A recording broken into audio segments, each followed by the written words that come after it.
On the coldest night of the year, when Chicago's streets were buried under white silence, a stranger stumbled into Mona Lisa's little diner.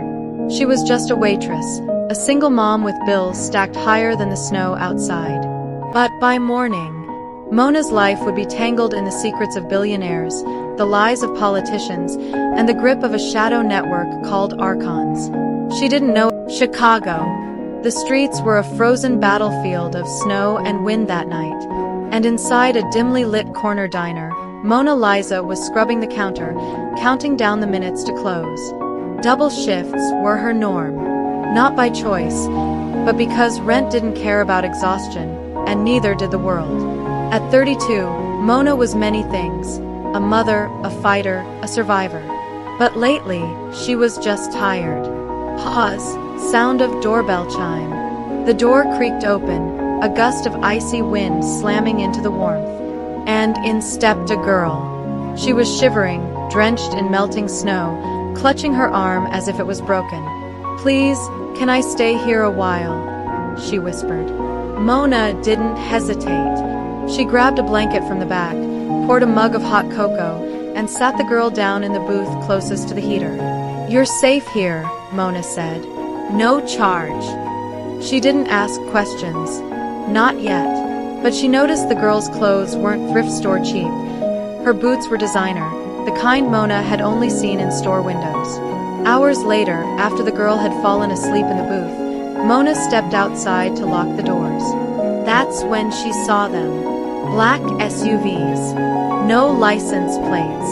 And a tall woman in a camel coat, stepping out into the snow. The woman's face was all sharp lines and perfect lipstick.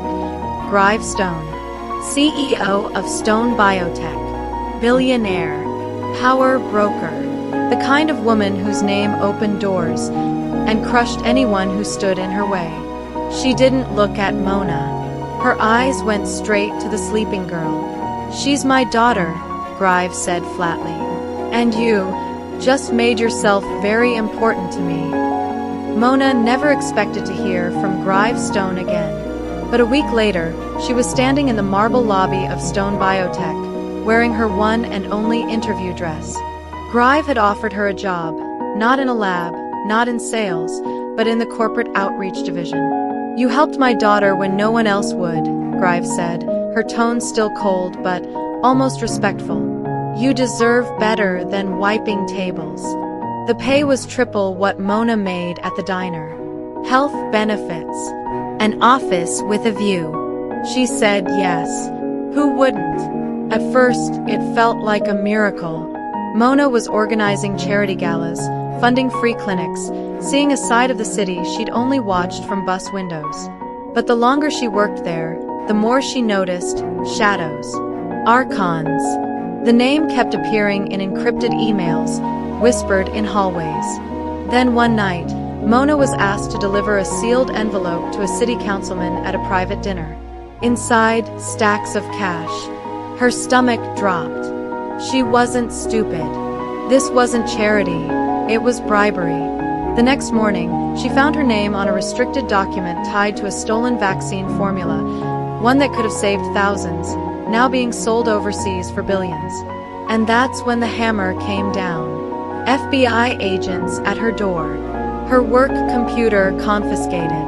"You're the fall girl," whispered a sympathetic secretary before vanishing from the office entirely. Mona realized the truth. Arcons wasn't a company. It was an alliance. Lobbyists, politicians, and corporations trading lives for profit. And Grant Stone had just fed her to the wolves. They underestimated her.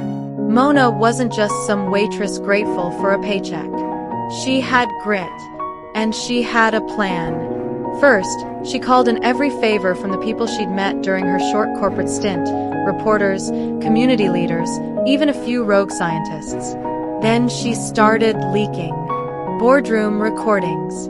Bribery ledgers. The stolen vaccine formula.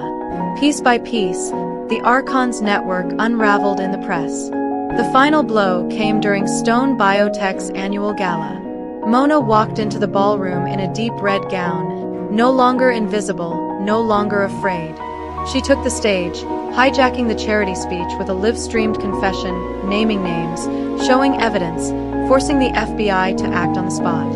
Gravestone watched from her table, her face pale but unreadable. As agents moved in, Grive's eyes met Mona's.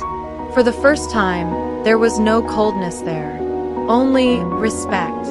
Days later, Mona stood in her new office. This time, not as a pawn, but as the chief ethics officer of what was left of Stone Biotech. She'd won. But she knew the price of kindness was never free. It was a choice. One she'd make again. Because Mona Lisa had learned the most important lesson of all. If you're going to play the billionaire's game, you better be ready to win.